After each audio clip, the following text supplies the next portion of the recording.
And I move to adopt the agenda as presented. all those in favor? So moved. And we have scheduled delegations, Dr. Kevin Worry and Dr. Ibach. Welcome to High Prairie. Thank you. And you have the floor, gentlemen, and please. So. Sure, and maybe what we can do, and I'm not sure, would you prefer, Michael, if we talk to you, or how do you like to do this? It's what makes you feel comfortable. If you feel it's important to address them all, which I would Sure. do. Okay. So maybe that's what we do. Maybe what I could start with is it would be reasonable just to make sure we're introducing different people. So I'm Kevin Ray, I'm the Zone Medical Director in the North. So I'm the Senior Doctor North of Edmonton for Alberta Health Services.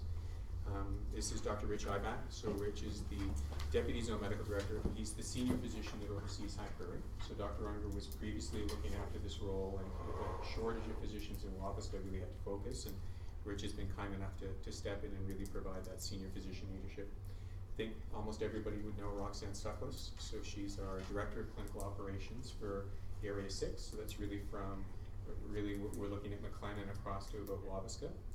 And I imagine most of you know Dr. Moon Chung. So he's one of our local High Prairie physicians. He's also the Medical Director of our Community Health and Wellness Clinic. So I appreciate the opportunity, Michael, to go ahead and come and speak to council. You know, we really wanted to make sure in coming that we had our local leads in High Prairie. So we really wanted to make sure that we had Roxanne and Wayne that were able to come and actually speak to particular issues.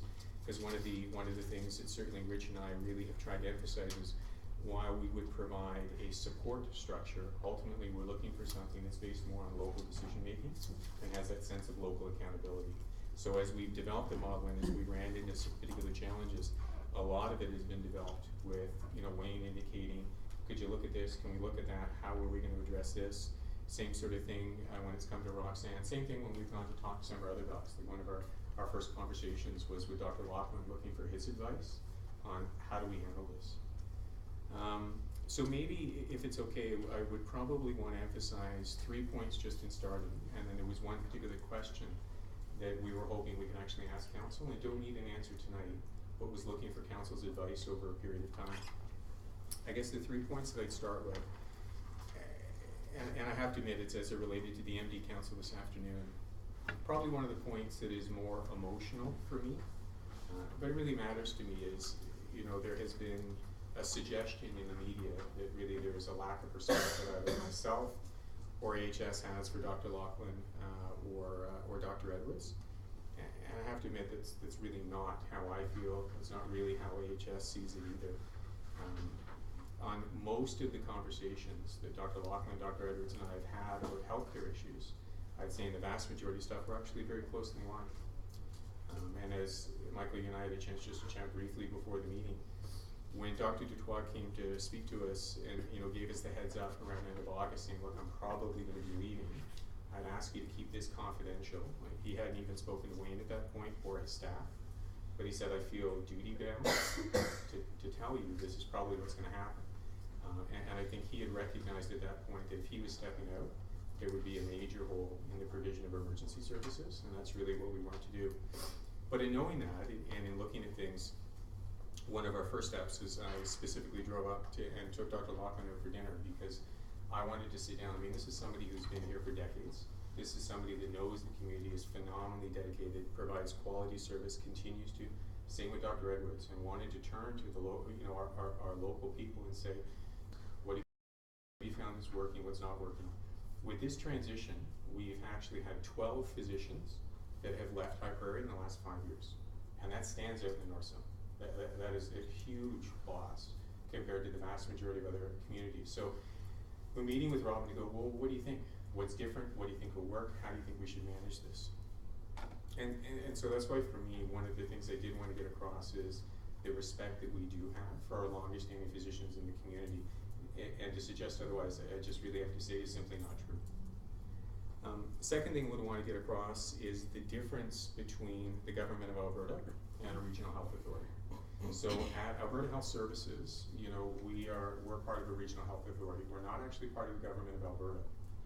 And that becomes, so the government of Alberta is stuff like Alberta Health or Alberta Infrastructure. And And that becomes quite relevant on one of the other major topical issues, which is, does Alberta Health, Alberta Infrastructure specifically build healthcare infrastructure for private for-profit businesses? And really what I want to be clear of, that's a Government of Alberta decision. That's an approach or a policy approach. What AHS deals with as a regional health authority is we look at defining what healthcare needs are, but we don't make those sort of policy or political decisions. And so again, in the media, there's been this suggestion that Dr. Murray or AHS could just say, yeah, no, just change it and that's the way it works. And I just wanted to be clear with council, we really don't have the authority to do so. And this has been something that has been discussed in the building for the new health complex. This has been something that's been discussed many times over. I've been in this role for just over half a decade. It's been discussed many times over. I haven't heard any change in the approach of the Government of Alberta during that time. So the question of having private pharmacy, private dental, private offices has been brought up multiple times, and I haven't seen a change in the response from the government on this. Third thing that I wanted to get across was certainly happy to talk about the origin of and the rationale behind developing the Community Health and Wellness Clinic. As I said, one of the biggest things for us was with Dr. Dutoit leaving, we realized that if we did not intervene, so this is AHS, if we didn't intervene, we would have no local physicians providing emergency services as of December 1st. High Prairie is not some small little pig town. Don't need to tell you guys this. This is a co-hub. It's 15,000 plus people. It's a busy emergency department of 50 plus people a day. Not having emergency coverage on an ongoing basis is not an option. And that was exactly one of the reasons why we were talking with Dr. Laughlin. Dr. Unger took it to the medical staff to go, again, here's what we're thinking, what are you thinking? Do you have another idea? Do you have a better way of doing things? That has been a major piece of what we were looking at with the Community Health and Wellness Clinic, and I'm happy to go into more details, Michael, depending on what council was looking for. So those were the three bigger things we want to get across. The respect issue, the difference between the Government of Alberta and a regional health authority, the origin or rationale of the Community Health and Wellness Clinic. And then finally was a question that we really wanted to ask of council that, again, don't need an answer tonight, but I would appreciate council's reflection on, which is ultimately one of the things that we felt was important in developing the Community Health and Wellness Clinic was actually having a community advisory group. We wanted to make sure that this wasn't just something that took place once at the beginning, but rather on an ongoing basis, that we were getting input from people as to, how are the healthcare needs in the community being met, and are healthcare needs in the community being met. And so we have some suggestions as to who could sit on the community advisory group. We'd really like to get this up and running in the new year. But there is no cookie cutter answer. There's not something to say it needs to be these people or these people. We have some suggestions, but really wanted, our representatives in High Prairie to go, who would you like on it, and who do you think is most appropriate? So happy to run through that as well. So I think those were the major things that wanted to get across, and again, happy to go through any of those three topics in more detail as the council would see. I know, Wayne had a couple ideas he wanted to be able to get across, and Roxanne had a couple ideas she'd like to be able to get across as well. So we weren't sure how you'd like to proceed, sir. Well, I think that if it's council's wish, Sure. It'd be fine for me if you wanted to go through, express what your concerns are and your issues are and points of view are, and then from there we can open the table up for discussion. Okay. So maybe what I can do then is, team, would you recommend we just kind of build up some of the three that are there, and you guys will kind of chip in as we go through the different areas? Okay. So again, I think we have most of the topic out that we've discussed here just on the respect issue. I guess, Michael, as I related to you quickly, I think in the vast majority of issues, like when we talk with Dr. Laughlin, and he has seen the ongoing challenge with physician recruitment, and I've said, what do you find is working, what's not working? Because when you're losing, and he's absolutely been affected by this, so wanted his advice on, well, what do we need to be doing differently? When we've had 12 docs leave in 5 years, we need to be doing things differently. We keep doing same old, we're going to keep getting the same results. When Dr. Edwards has looked at the overall setup of the Community Health and Wellness Clinic, it's the first to go, there's perks to the system, you can see the benefits to it. I think one of the things that is different, and I don't think there's anything wrong in just being candid that it's different, the mandate of the High Prairie Medical Clinic or a private for-profit business is different than the mandate of HS. And I don't think there's anything wrong with that. As we talked about, there's nothing wrong. It's absolutely accepted that physicians that are working or owning private clinics, part of the goal of any company is to go ahead and make a profit. There's nothing bad about that. That's just part of the goal. AHS isn't a profit organization. So AHS is something that's there where our providers, we have to figure out how do we make sure that we're meeting the healthcare needs in the area. And so, for example, when it comes to something as basic as the emergency department, AHS has a mandate to keep that open, and no disrespect intended, the High Prairie Medical Clinic doesn't. And that's not a shot against the High Prairie Medical Clinic. They're not obligated to do that. These are independent healthcare practitioners, and they don't have to cover the emergency if they don't want to. AHS, we have to have it covered. We have to make sure we're providing safe healthcare.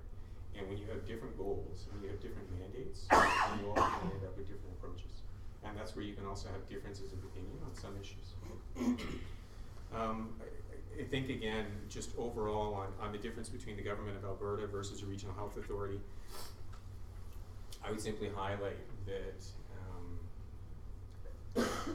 what I've heard just at the steering committee level of the health complex hasn't sufficiently changed over the last 5 years. I think it's coming up again now because there's conversations about the community health and wellness clinic. But I can say that this issue of moving private businesses in or having private businesses has been brought up multiple times in the last 5 years, and I haven't seen a change in the government and what their approach is. Right? But I wouldn't want to leave people with the impression that AHS can change that. Certainly, we've got about 6 other major capital projects in the North Zone, so 6 other health complexes that we're involved in building. There's multiple other health complexes that are being built provincially. It's the same approach that's being taken by the government in all of those other areas as well. So I would want council to know that. And then finally, I guess on the origin or rationale, probably the biggest thing it emphasized was the need for us to step in to really ensure that there was going to be a provision of emergency care. So, and that was one of the biggest things that I know, certainly even when Linda, the 4 of us, Ken met with Robin and Pam, so Dr. Lachlan and Dr. Edwards, to ask, do you have another way in which we're actually going to be able to keep the ED open? Like, do you have another idea? Because this is what we've been asking the larger groups. You know, we're not getting other answers to go, this is what you could do to keep it open. Key features in developing this were actually to make sure we're building a model that was going to be more attractive to physicians so that we had a better chance of recruiting and retaining docs. So I know, Roxanne was relating earlier today to the MD Council. She personally has gone through 5 docs in the last few years, right? And this is not providing appropriate continuity of care. It's not what we want to be providing the people of High Prairie. We're looking for something where people are coming and they want to stay.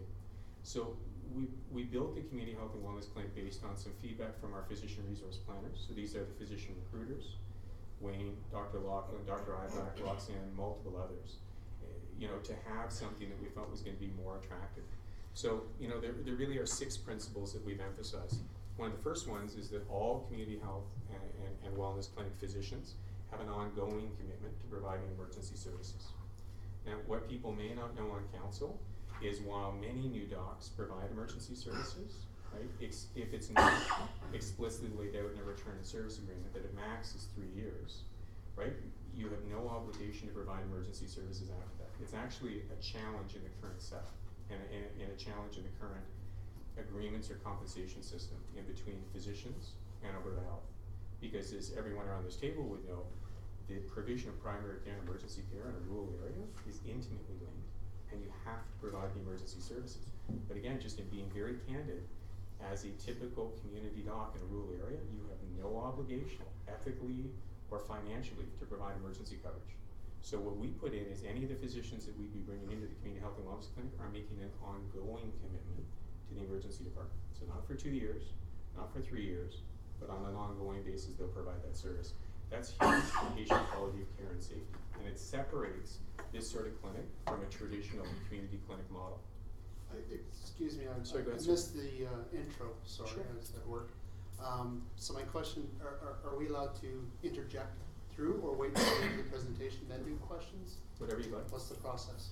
It's up to council's wish, really. I mean, if you have something that you think is important to add to the discussion, I would encourage it, because you may lose that thought process. So Okay. as long as we respectfully wait for that moment. Whatever you'd like, sir. Okay, so the on-call then Yes, sir. or emerge coverage, The issue right now is we don't have enough physicians to do the on-call.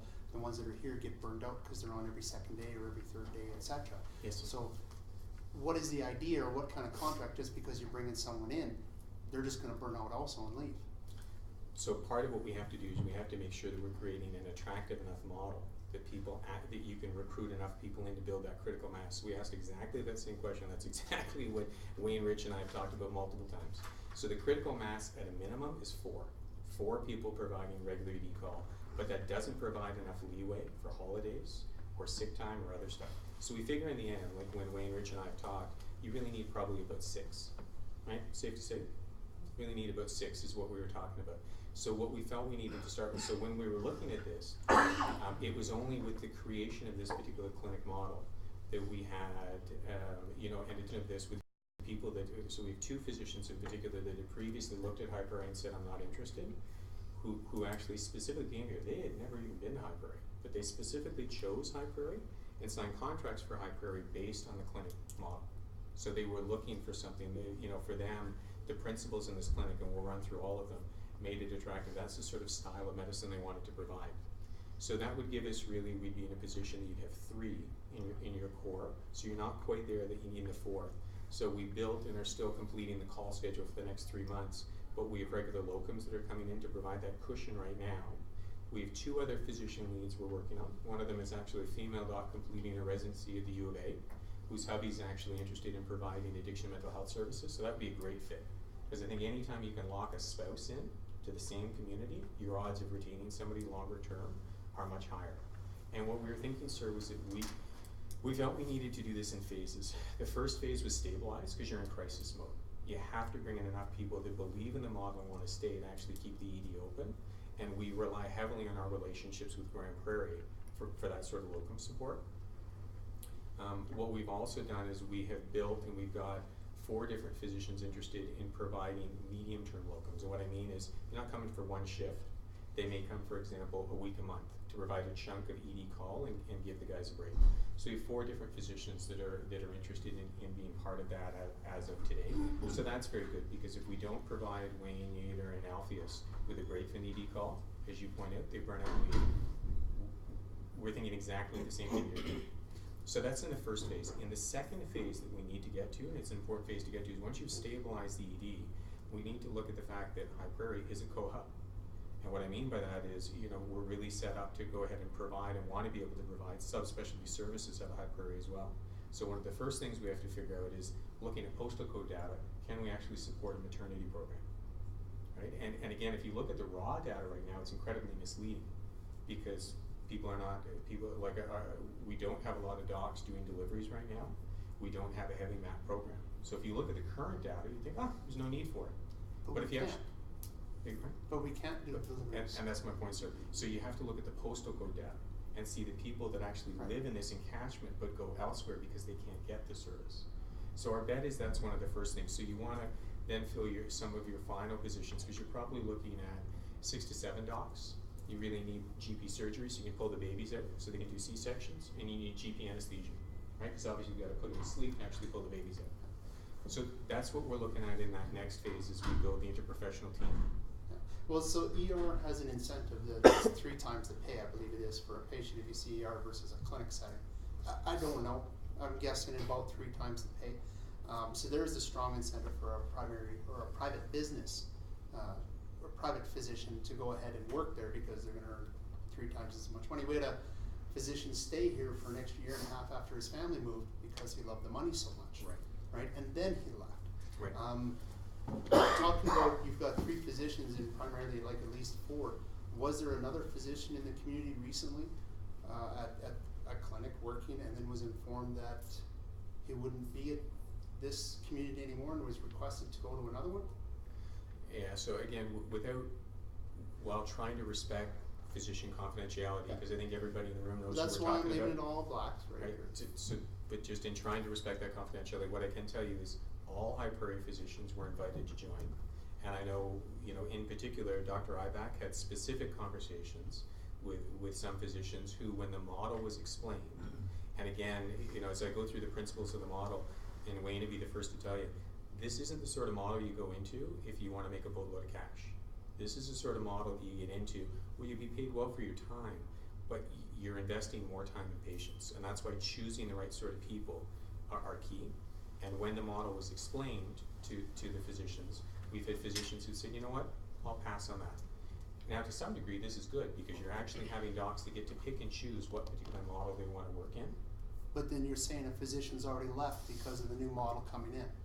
So this was a physician. Like again, I'm trying to respect his. I'm just going with what you said. Sorry. I'm trying to respect his confidentiality. So again, we've a physician that was leaving a private for-profit clinic because he didn't like the business model in that particular clinic. Right. So Yep. again, it wasn't a matter of being driven out of town. When he actually looked at it, was looking to say, well, that's not actually the sort of stuff I want to do. And in all fairness, we have some physicians that are going to be higher volume billers, and they want to be higher volume billers, and I get that. What we're trying to build is something where we're going to have some longer term stability, where we have people that are going to spend more time with their patients. So the second principle we get into, patient and family centered care delivery.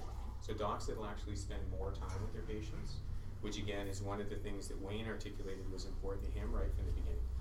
Right? Similar sort of things that we've heard from the two other docs that we've signed, that was a priority for them, and as they've had their assessments done, because they're international medical graduates, so they all require assessments. We've heard from their assessors, same thing, that these are people that put time into their patients. I mentioned in council that the fee-for-service system doesn't inherently encourage that.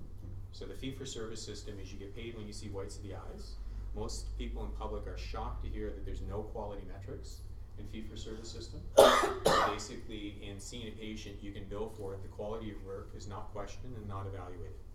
I don't know any other industry where as an independent contractor, you get to bill repeatedly and have no one look at the quality of the work that you provide. But right now in healthcare, that's what we have. So I'm hoping that that it's one of the things that the minister will look at. But my point being, we wanted a model where people would want to spend more time with their patients, more time, and we're hearing from patients, that's what they want as well. They want to be able to have that sort of availability. Other things that the clinic's based on other principles, team-based quality metrics. So again, right now in fee-for-service, there are no general quality metrics. So there's no particular performance targets you have to hit with access. There's no particular performance targets you have to hit with clinical outcomes. There's no particular targets you have to hit with checking for wellness or working with patients. Versus in the community health and wellness model, these are some of the things that would be measured as a team, right? Because we would want to make sure, and that would be some of the things we'd be discussing with the community advisory group. How are we doing on some of these measures? What are you guys hearing? Please don't take mine as being an attack, but it's a debate to discuss.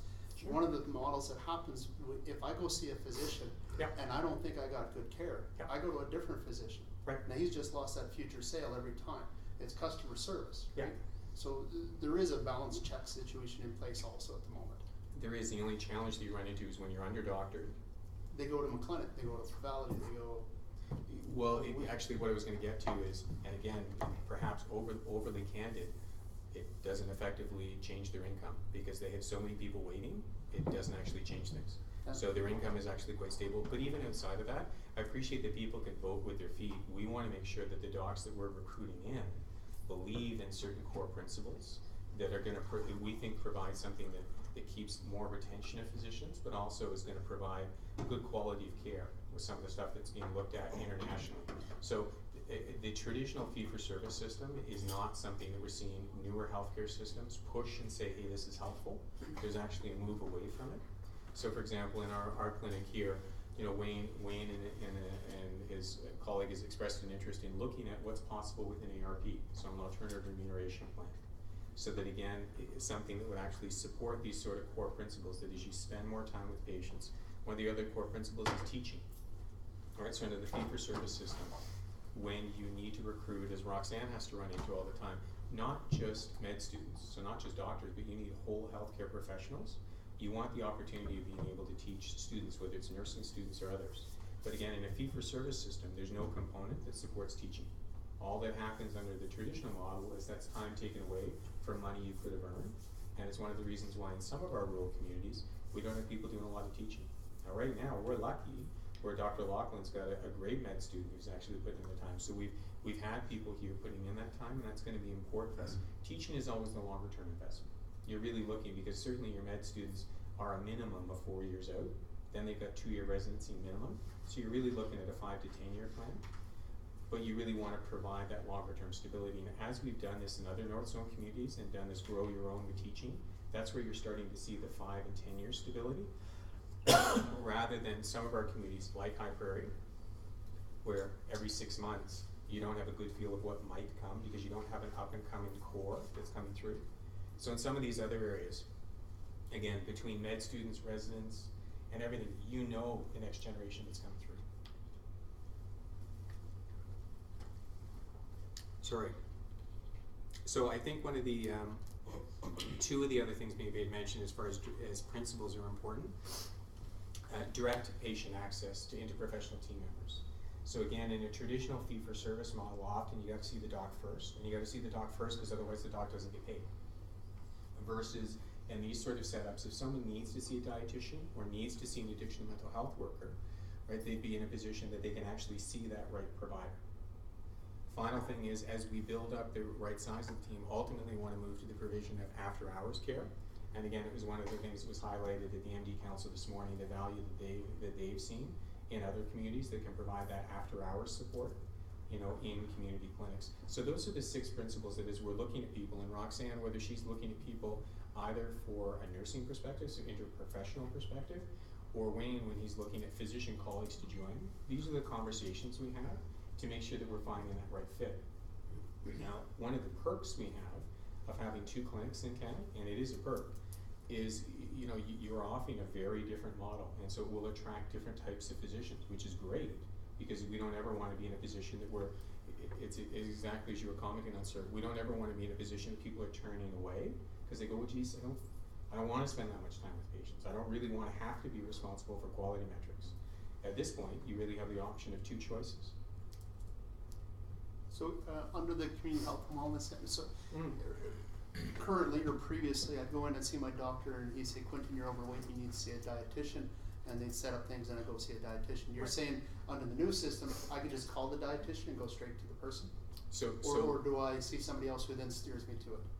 Yeah, so it's a good question. Typically, as the model develops, really we're looking for stuff that is more patient-driven. But we also want to make sure that we then coordinate things within the healthcare team. So the healthcare teams are typically led by family physicians. So they're the interprofessional team member that has the highest degree of training. But again, as it comes in, and the right person for you to see is a dietitian. No disrespect to Wayne, why do you need to see Wayne? So, but who meets me to say that, or do I just go? So often when you're requesting it, you have the ability to request that and set that up, right? Which again is part of the idea. Now what would also typically happen is you work with your family doc, your family doc would be telling you, here are some of the things that are going to be of value. And Wayne may even lay out for you, you know what, it's worth you actually following with a dietitian. I'd also like you to see the exercise therapist. I'd also like you, you know, again, with some of the chronic diseases, I'd like you to see the CDM nurse. It may also be that we find that part of, you know, one of your meetings is actually something that's by phone, something that's by email, something that's by Skype, right? So the other thing that we have the benefit of taking advantage of is, as you move away from the traditional fee-for-service model, is you have an opportunity to use different mechanisms of payment. So you can compensate people for their overall time, right? And then what we can do is offer different service modalities, making it easier for patients to be seen, particularly relevant when we look at some of the encatchment areas. But some people, for example, they're finding when they do this sort of analysis in the US, they're actually finding a higher return on investment when that phone call comes in to you from a chronic disease nurse in between seeing, you know, one of the other team members. So in other words, the typical setup of, hey, you have to go in to be seen is not necessarily the most cost-effective model and doesn't necessarily produce the best results. But often those phone calls or the check-in in between is to, okay, so how are things going, where are you with things? It's all you really needed. Much better use of your time, and in these sort of models, it's exactly the sort of thing that the clinic can support. So this is the sort of stuff that we'd like to be able to move towards, because as you look in the healthcare literature, we spend way too much time and money waiting for people to get sick and then treating their illnesses, right? And when we have the 4th highest disease burden in High Prairie compared, you know, in all of Alberta, we need to spend more time focusing on prevention and keeping people well. Because if we, you know, if we're only getting into it later and then having to treat the disease, you know, the reality is, quite frankly, we're selling our community short, right? Our goal should be to keep people well, not to go ahead when they get sick and trying to get them fixed as soon as possible. We need that as well. But respectfully speaking, that's not enough. Can you explain the model a little bit? Because I know we Sure. talked before in Edmonton about it, but you know, listening to what Quentin had to say, it makes me think that we need the patient to be able to self-diagnose upon entry then, and not need a doctor because they're going to say, oh, I don't need to see a doctor, I need to see a dietitian. Yeah. But to me, that sounds like they have to be able to diagnose themselves. Yeah, and it's a fair question. It's the balance between wanting to be able to support patient choice and also then actually having a healthcare team that can help steer to, okay, actually there would be value. So let's say really, you know, there's an underlying anxiety condition, but the person is thinking, you know what, really this is, it's something else, right? I actually just need to exercise more. I'm just gonna go see an exercise therapist. The reason why you have a whole team is they can actually help to provide some of that direction for patients. We don't ever want to be forcing patients to see a particular provider, right? And part of what takes place in other interprofessional teams is they may actually be directing the patient back to the lead, who is typically in our model would be a family physician, to be able to go, you know what, here you're coming from, here's some of the things I'm recommending, but I also see this and this. I think there'd be value, and could we set you up an appointment with Dr. Chung so we could actually look at some of these things. So part of the healthcare responsibility is to help direct, right? And many people, and typically what we've seen in moving from traditional models is their first point of contact is with their doc anyway, and it's actually usually the other way, which is convincing patients that you don't need to come back and see me on this. Let's actually go ahead and get you into, you know, seeing a social worker or seeing an addiction mental health therapist. So your vision for Prairie is to have a separate clinic that has family physicians.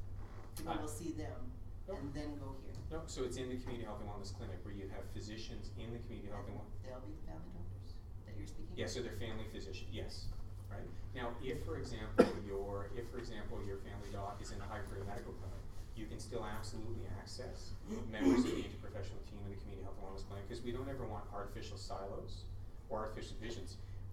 We have many patients in the high Prairie, you know, who are long-term patients of Dr. Edwards and Dr. Loughlin, and we wouldn't want them to be short about making sure they're allowed to see these people. Should be able to use all of the resources.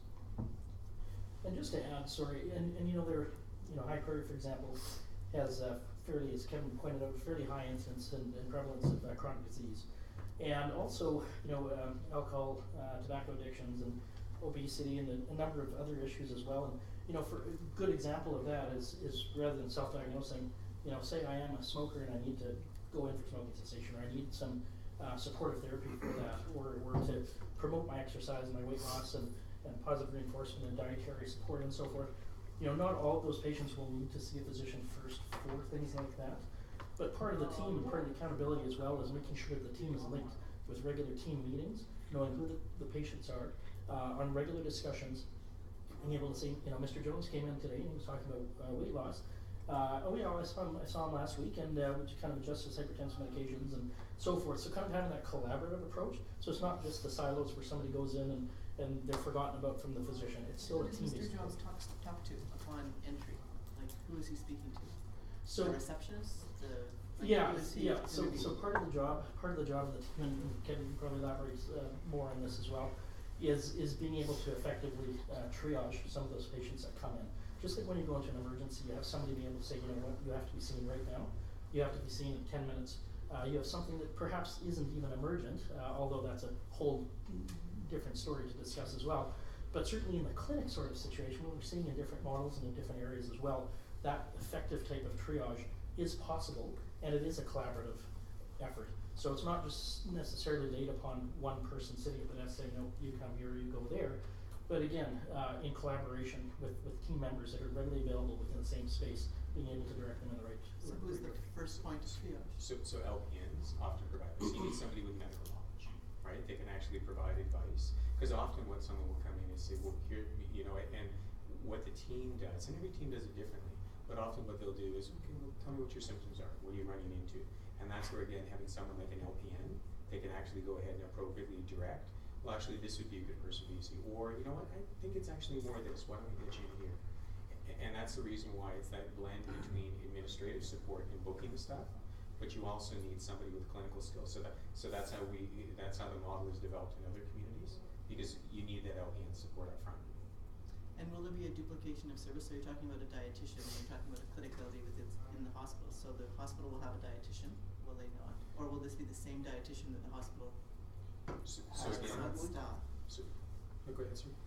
That has currently. Yeah. So again, I think the idea is, really when you're looking at the whole interprofessional team, you need the whole interprofessional team that really functions as one team. So you don't have a silo of we're only gonna see people in acute care, or we're only gonna see people in the community, right? Because what you don't want is either a duplication of services or not fully using some of the services. Like someone that is principally designed for acute care is then, well, geez, I'm not allowed to help you in the community even though I could actually see you sooner. So the modeling that certainly Roxanne has spoken of and others have spoken of is everybody functions as one team, including any of the patients that are from the high Prairie medical care, right? To go, great, how do we get you in to see the right person? And so some of the early conversations we have are, what are the current gaps in the interprofessional team? So where are the longer wait lists? So for example, one of the conversations earlier today was, what steps are we gonna be able to do to provide more timely access to children's mental health, right here, because we're hearing that is one of the things that has one of the biggest gaps right now. So that would be part of what we have to look at in the hiring process to go, how are we bringing somebody in? But we would have to make sure that there aren't any silos, and the system would have to be designed that way. So that's what we're thinking in advance. Except for I don't know that you quite answered what I was, or maybe I didn't hear you right, because right now we do have a dietitian in our hospital Right. currently, right? Right. So would we actually be hiring another dietitian for this clinic? Depends on what the workload is, right? So if the workload is that we need more people to provide dietary support, yes. If we find that we don't need anyone because the dietitian right now in the hospital is actually underworked and probably still has a good chunk of time available, we wanna make sure you're making full use of everybody's time. So that's why they wouldn't be designated just for you can only see acute care. It would be in High Prairie and you're providing dietary services. Who are the different clients you're looking after? What are the wait lists you're looking after? Would that be the same for lab and x-ray, or will they be using the hospital lab and x-ray? So would they be using the hospital lab and x-ray? As would any clinic? As with any clinic, that's right. The So lab- unless there's somebody private coming to town, I don't know of anything that way, but typically that's what it would be. Same with physio, like you would be having a separate physiotherapist on staff, or would you, and then a physiotherapy department in the hospital? So I guess it would be a similar comparison, which is you're looking at, okay, how are we using current resources? Is there a gap? Do we need to bring more in? But you don't want it only for, I guess when I'm not communicating well, you don't want it only for hospital or only for community health and wellness clinic.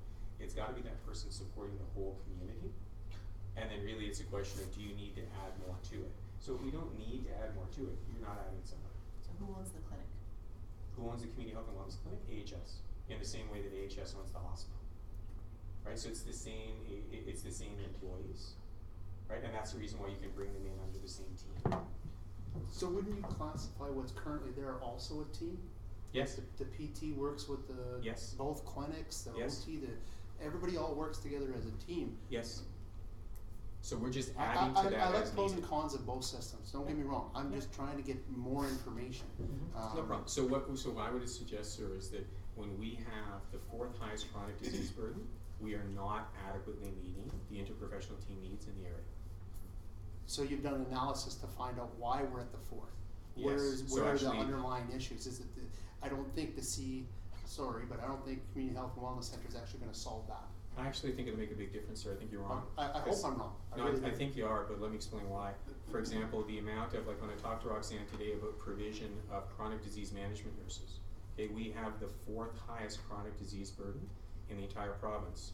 And we share resources in between High Prairie and McLennan. So we don't even have one person full-time, but we have some of the highest levels of hypertension, coronary artery disease, stroke, chronic obstructive lung disease. These are all things. We're gonna need a significantly larger team to get into that. Now, one of the challenges and why this can make a significant difference, in the traditional hospital-based model, you're actually quite restricted in your funding as well, right? So in other words, it's designed around what do you need to look after in-hospital patients. What we're trying to do here is to say, overall for the community, what are the gaps? Who else do we need to bring in? Right, to go ahead and meet it. So for example, let me finish this one idea. One of the first things we looked at when we did the analysis is, could we get away, like why go through all this hassle? Could we get away with just bringing in a PCN? Right, because it's easier, right? It's replicated in multiple different areas. The problem is PCN has cookie cutter funding mechanism.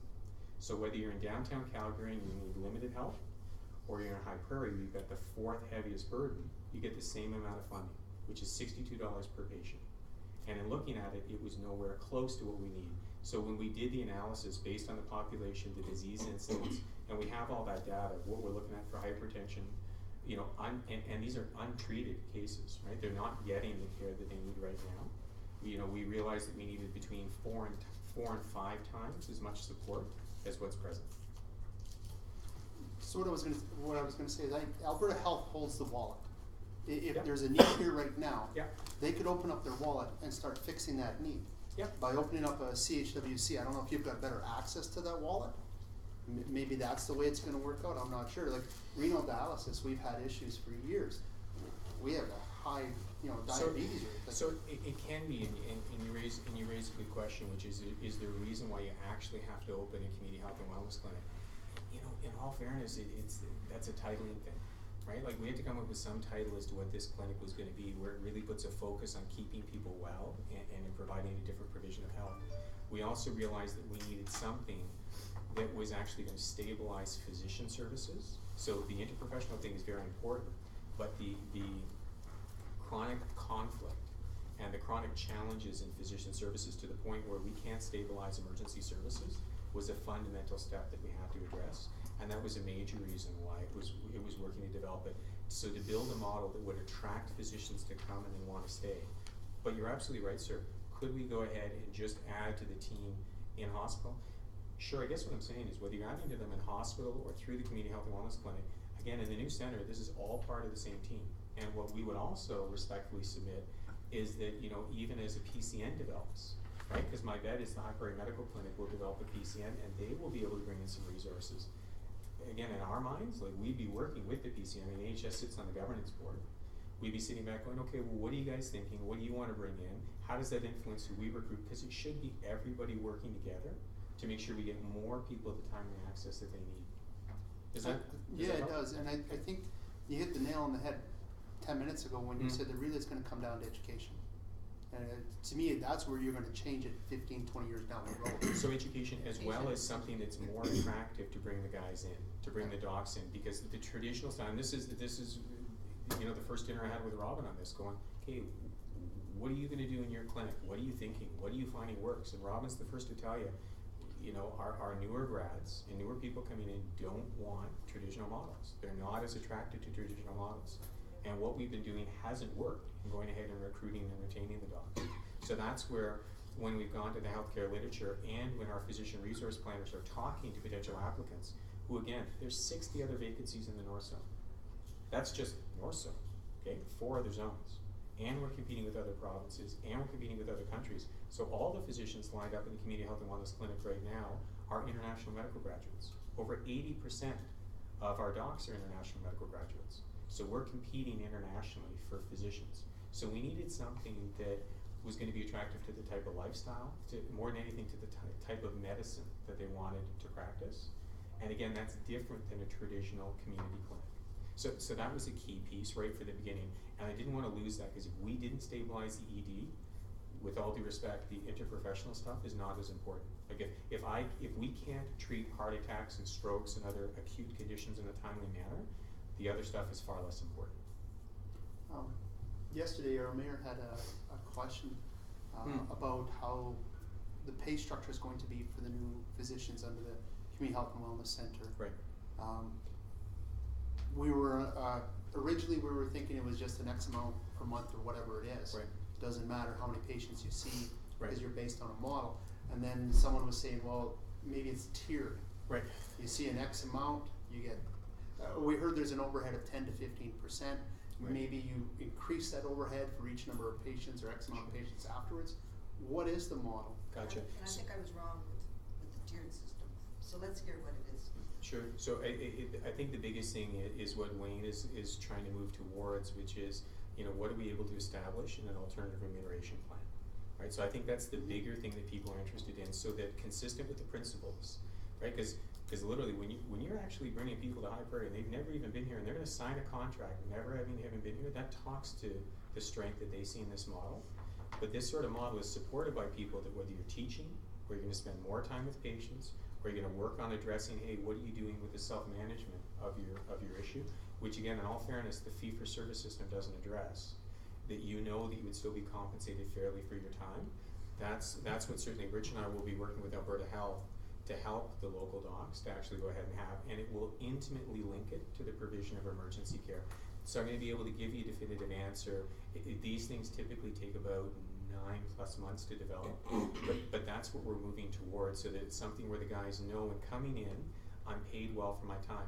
Now again, in being very candid, is this going to be a cash cow? It's not, right? If you're, and again, perhaps this is too candid, I have physicians in other North Zone communities where there's a problem, because they are absolutely farming people through like cattle to maximize their cash.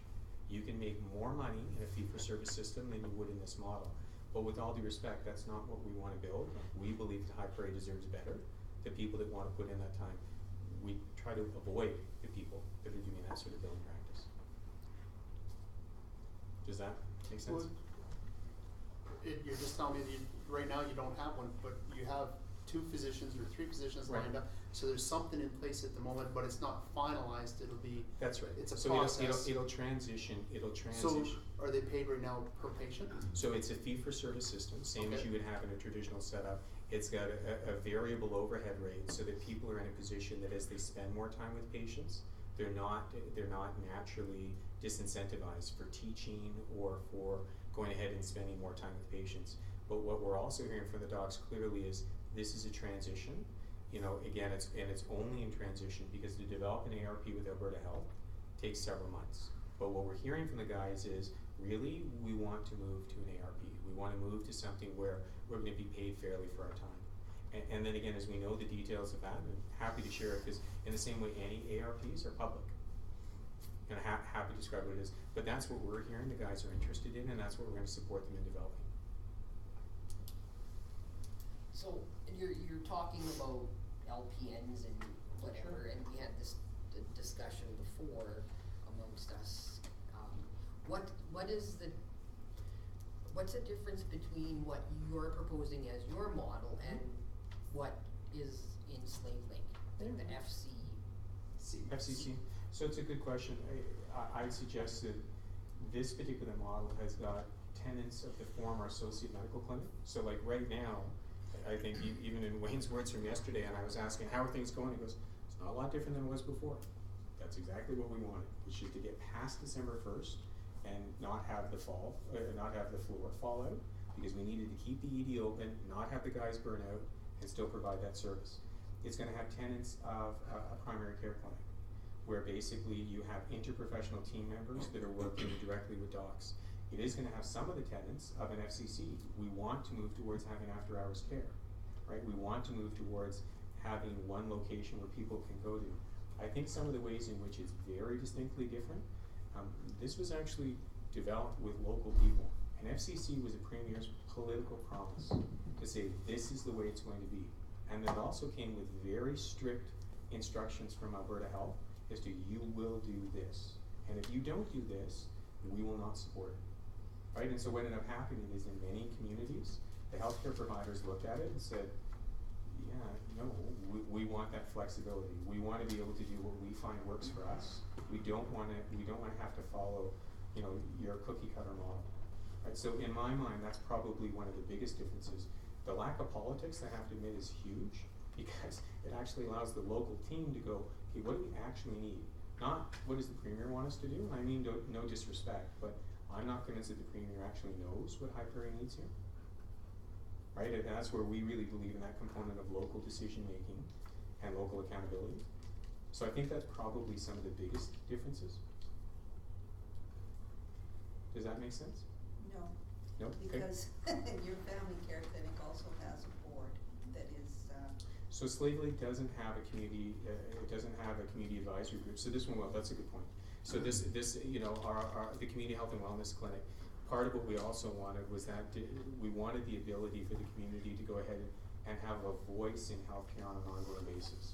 So one thing, for example, the Slave Lake FCC doesn't have either our patient representatives on the steering committee, and we want that. So we want to make sure that the voice of a patient is there as Roxanne and Wayne manage the day-to-day issues. And they can turn to a patient and go, well, what do you think? What is actually going to make sense to you?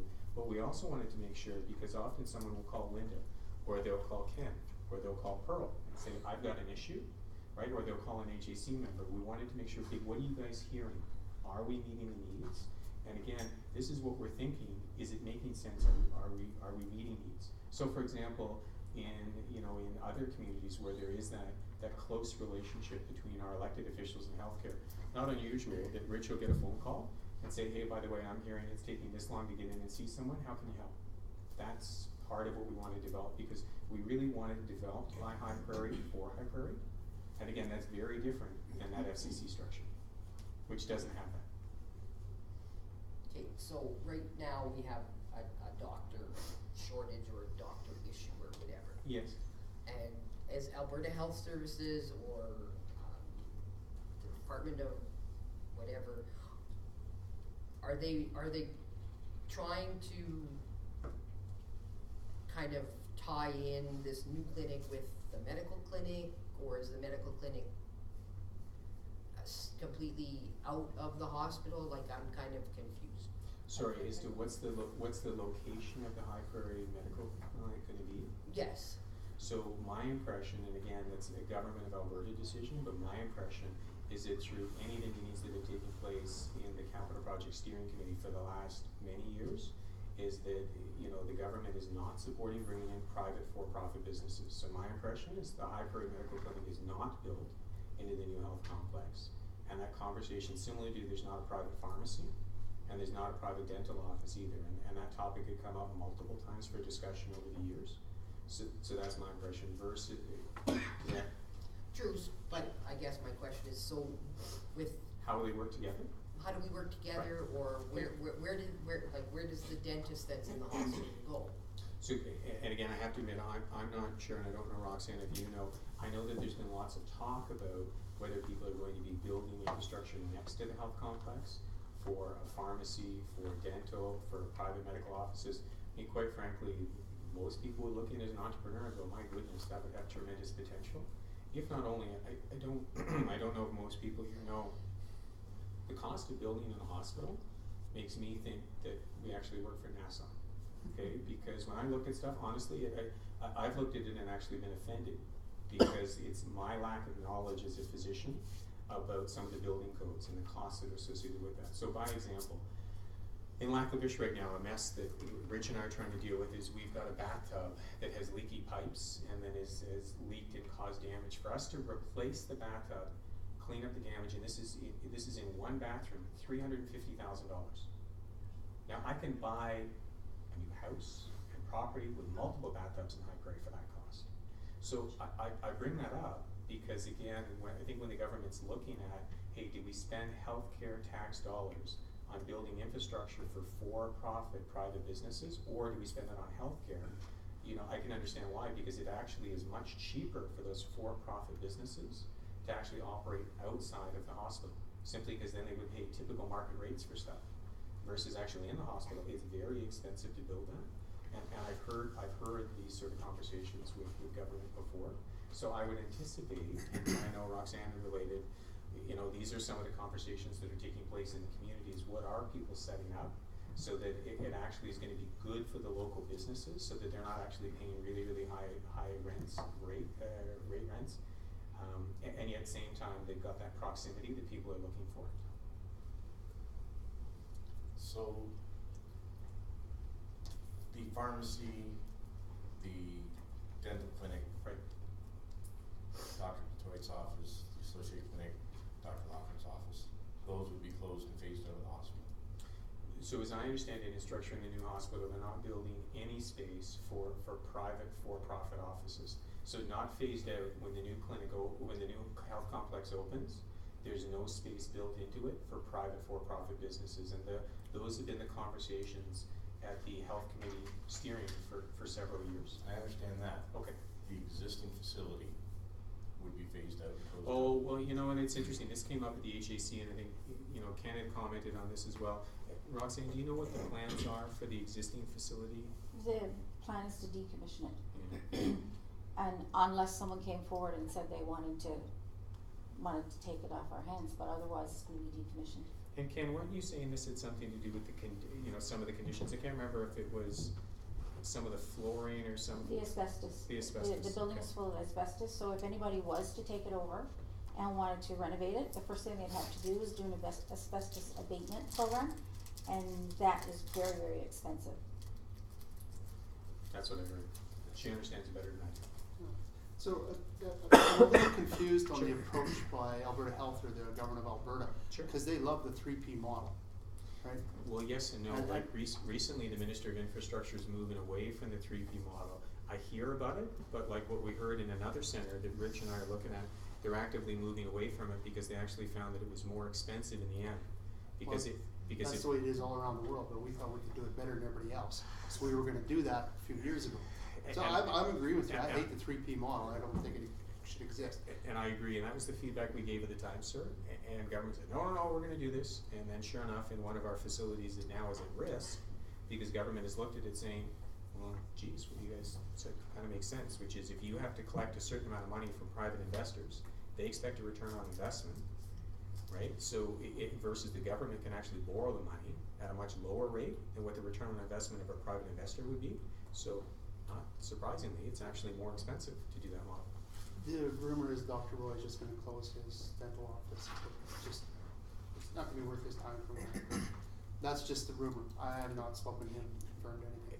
And I'm not sure if I you guys haven't know. had a I recent don't know. conversation with him.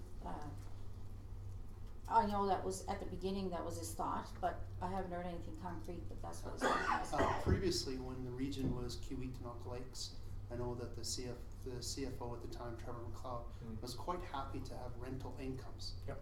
from those facilities. It really helps balance your budget. Right. And that's something I thought that the Alberta government would be interested in, is making money on a rental basis, whether it's got to increase the cover or whatever, that's none of my business, but. And I think it was that latter piece that was the key piece, right? So right now, and I mean, this is something Ken and I have talked about, when we look at the cost of the infrastructure of building the hospital, and the costs just seem to be going up and up and up. If you have to do a full cost recovery where it is far more expensive to build in hospital compared to building out of hospital, and ultimately you're gonna amortize that over whatever period of time you think it's good. Overall, what you're gonna pay as a private office to use that is much higher than what it would cost, because your startup capital costs are much, much higher, right? So you won't actually pay the same market rent that if you built right next to the hospital you'd be able to do. So I think when they've also looked at it, they said no businessman in their right mind would go ahead and invest in this, because you'd end up, you couldn't get people interested. You'd have to charge too much to bring them on board. And I think what was different previously was the funding in the previous hospital, and again, I think Ken, you know this better than I do, actually had a good chunk of, there was a significant local financial investment, and also at a time where the costs of doing the construction were far less, versus the construction now is fully covered provincially. So is there a different cost per square foot in building the hospital versus building a clinic right next door? Yes, significantly higher. And that's why I gave the ridiculous NASA bathtub analogy, because it drives us up the wall all the time where we can't, and this was part of the Edmonton Journal series last week, right? We can't afford to do some of the repairs we need to do because of the crazy costs of staying consistent with code. How is this new system going to alleviate the problem in the ER when a patient wants to see their doctor, they get told it's a 2-week wait, so therefore they just go to the ER. Right. So how is this new system going to alleviate that? So it's an excellent question. Part of what we're looking to do in actually building in, not only a bigger complement of physicians, but the larger interprofessional team, is to put us in a position where people can actually get the timely access they're looking for without having to go to the ED. What we need to move away from, and what we're building in other communities they're a little further ahead than where we are here, is rather that it's called like a patient presenting to hospital triage model. and what it is rather than what people would typically hear, which is, hey, call your family doc tomorrow, which then you call your family doc tomorrow and you can't get in, so you're back in the same place you were, except it's 12 hours later, is, you would actually link the appointment calendar so you can actually get an appointment with the right healthcare provider in a reasonable period of time based on what your clinical indication is. So right now the problem is, because we don't have a particular model that is attractive enough that we've been able to bring in enough healthcare providers, and we also don't link the systems between primary care, so the community health and wellness clinic is primary care, and emergency care, there's that disconnect. And that disconnect, again, it doesn't work for patients. That's part of what this clinic is to get into, is something that is more patient focused. So if somebody comes in, they can actually get in and someone that they need to. So in the end, like what we're thinking out of this model is we probably need about 11 independent practitioners providing care. Yeah, another question for you. Everybody's so accustomed to having one-stop shopping. If they go to the hospital, they can go see their doctor, they go to the pharmacy, they can go to the dentist. Right. Are you guys, since you're the zone leaders here, are you guys pushing to ensure that that can continue in our hospital, or are you guys saying you guys don't want that in this hospital at all?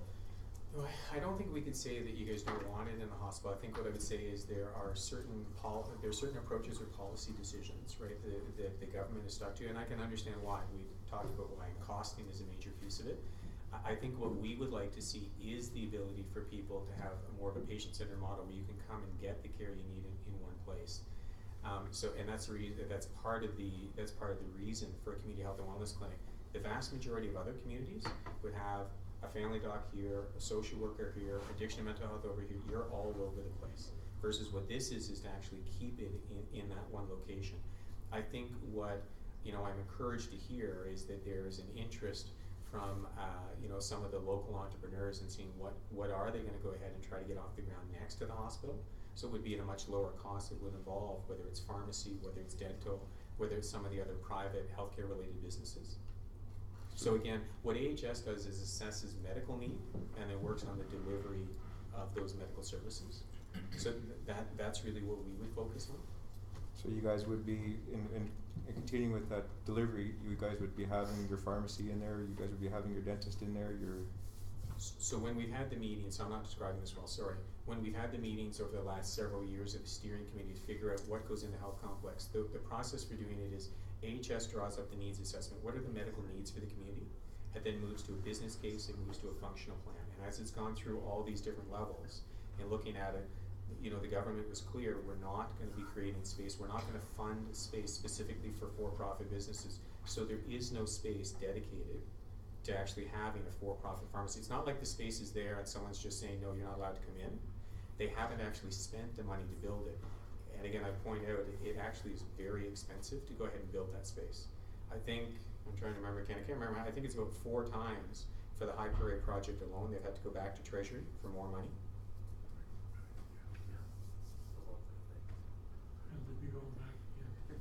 And they're gonna go back again. Yeah. So Should have built it 15 years ago. Yes. Dr. Roy, I could answer that one, why Sure. it's in the pharmacy and not in the hospital. Sure. I sit excuse with me? them on the board for the building. Excuse me. I'd like to be able to give the physicians and the members here a chance to speak. It's not necessarily open to the floor of the public. Oh, it's not open, sorry, So, Chairman. thank you. Sorry, Barry. Yeah.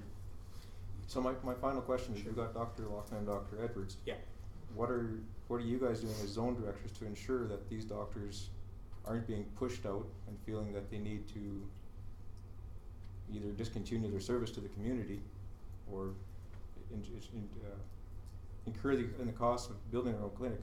Why not make sure that these doctors actually go inside this new hospital? Like, there's space there for them. Isn't there some way, as you guys could lobby the government and say, this is how it needs to be up in this area, this is what, like, you guys are the zone reps, are you guys not fighting for these doctors to make sure they're in this new hospital? So a couple of things there. One is the docs do have the opportunity to be in the new hospital if they want to be part of the community health and wellness clinic, and they've been clear they don't. They want to continue running their private for-profit business, and that's totally their right. That's not a bad thing. I'm not trying to take a shot at anyone, just being candid that offer's there. They've indicated no, and I can understand. They've done very well in doing it. I personally don't think, and I've heard this from multiple different stakeholders in High Prairie, that with the dedication and the excellent quality of care that Dr. Loughlin and Dr. Edwards offer, that they will have any trouble in going ahead and maintaining their patient practice. They've been here longer term, and people want to go ahead and stay with them. We've heard that, so I'm not thinking that we're going to be looking at having physicians go ahead and leave the community. It's one of the reasons why, again, we have ongoing conversations. What are you thinking? Right, again, what are your plans? Now, again, I can also appreciate that they don't have to share that with us. Right, so again, they're running a private business and they're entitled to do that. Certainly, you know, from an AHS perspective, do we want to lose the services of Dr. Loughlin and Dr. Edwards? Absolutely not. Absolutely not. Is there your offer to them to be part of this model involve them being required to be on call? So it certainly is one of the things they're looking at, right? Because one of the key tenets is how is it supporting the emergency department? So what they have done in other communities is they've actually looked at Jesus, as people are getting older, how do we still help out with having to do stuff at night where, geez, I'm really not up to being able to do that. So those are some of the things that are potentially on the table. But again, as we've asked, you know, we've been told no, you know, no disrespect, that we would prefer to stay with our clinic. And again, I can totally understand that. I mean, this clinic has been very successful for years, and also they like running it themselves. I can totally understand that.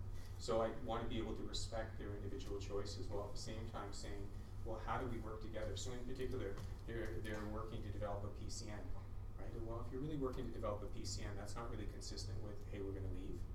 So as they're working to develop the PCN, you know, we'd be working with them to try to figure out how do we make sure that we get the right overall interprofessional blend of people providing services in High Prairie. Does that make sense? Yeah. Maybe one thing I'd ask, if I could, is, you know, I know Wayne, you haven't had much of an opportunity to talk tonight, and you know, not only as our medical lead in the Community Health and Wellness Clinic, but also just as one of our local High Prairie docs. You know, if there were particular things that you wanted to share with council, just wanted to make sure that we gave you the opportunity to do so. Well, my perspective is mostly when I see patients and I'm seeing gaps in the ways I can deliver service, and I just feel that this model is promising to help me and support me to do many of the things that I otherwise would feel really like fee-for-service. It's easy for me to ignore some of the things I want to take a lot of time with, but that's not why the kind of medicine I want to practice. I want to do not only things that will obviously, you know, support myself because I have to run overhead, but I want to have a model where I can feel that it would support me properly, but also at the same time allow me to tap into those access resources without feeling too much burdened. That's just straight from what I feel. Did you want to comment at all, sir, just about the provision of emergency services? Certainly, I think with this model going in, I think it's, again, I don't know how, if we didn't need to necessarily put that in there. I came to this community expecting everyone to chip in to take emergency call. To me, it's an ethical, it's just an automatic thing. I was happy to, you know, provide the call whenever that was needed. If a physician was sick, I would just jump in. But I think maybe it could be just written down and just kind of be made a little clearer that it's part of the responsibility. I think it's worthwhile to put it in there to kind of so that everyone's on the same page, the expectations going in there. And Roxanne, from your perspective, you've been here in High Prairie for 5 years. What's your feel of how this is going to influence what we're looking at? Well, my main focus is to make sure that we have the staff that we need and the physicians that we need to provide the appropriate service to meet the needs of the community and address the gaps in the system. And I think with this model, we will be able to do that. So and hopefully what it gets to sort of some of your earlier comments about, and some of the other questions about the interprofessional team, right? Because typically if you're dealing with such a high chronic disease burden, it's because, you know, we need to make sure that we have people available that can actually be seen to help. Part of what the model is also going to be looking at is working with our Aboriginal leaders and figuring out how much work actually needs to go out to reserve, to go ahead and again make sure that we're providing that so that we're not only dealing later with some of the challenges. So part of what's built into it is not only strong Aboriginal liaison, which the community already has, but the model actually includes an Aboriginal healer as well. And that'll be some of the key pieces. We'll be looking for advice from, you know, we're hoping the Community Advisory Council would likely involve, you know, our MLA, our REEV, you know, likely 2 of our Aboriginal leaders, perhaps someone from First Nations and someone from Métis. So if we're dealing with 7 different Aboriginal leaders, maybe annually, they could look at rotating through so they gain some time and some experience and feel that they can voice the interests of their group. HAC members, so the Health Advisory Council members, that's what really some of the initial ideas that we wanted to throw out, and then just really look for the advice from council. Is there any concern with misdiagnosis if a patient comes in and like you say, they get triaged by a practicing nurse? Licensed practicing nurse. Yeah. What is the misdiagnosis rate of an LPN as compared to a doctor? If a patient comes in and the LPN figures it's just this, is there any concern about that? Yeah, so it's a good question. Part of what you'd want to build in is similar to how there's a triage in an emergency department where you actually are seeing your emerge nurse, somebody initially that actually would take you through asking particular questions and try to pin it down. I guess the analogy I would give you is similar to an emergency department where the nurse doing the triage is not treating you, the LPN wouldn't be treating you, right? The LPN would simply be to assist with exactly what you've highlighted. Is the person, do we think, generally heading to the right care provider, right? Because what we wouldn't want to do is again seeing somebody that was not going to help, right? And often, in our experience, we have people that would relate their symptoms, and they're actually, especially after a period of time, quite open to who they actually see. Initially, what we found in introducing these models in more rural communities, nope, I only want to see my doc.